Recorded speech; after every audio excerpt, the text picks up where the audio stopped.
Would you enjoy a night's stay at Disney's All-Star Sports Resort? Let's check out the room and see.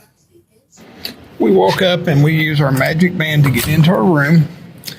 This is a preferred room at Disney's All-Star Sports.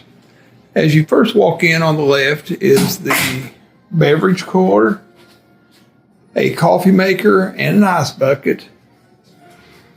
Nice size TV with our personal welcome on it. We always enjoy that. It makes us feel important. A dresser with a lot of space to throw stuff after your day at the park. Nice size bed. Lots of pillows. We also have Hey Disney.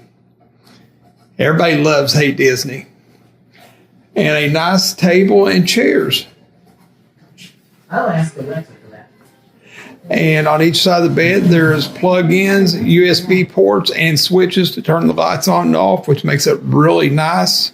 Bathroom, you have the sink, mirrors on the outside, the toilet and tub and shower enclosed behind the door.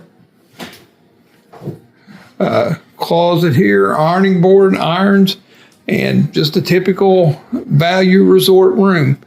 And the Murphy bed that folds down is very easy to open, as Sue is demonstrating. And then the artwork on it, I believe that is Huey, Dewey, and Louie. Is that not just darling? And then the bed goes up just about as easy as it comes down. And Sue, thank you for your demonstration. And I hope you enjoy Disney All-Star Sports.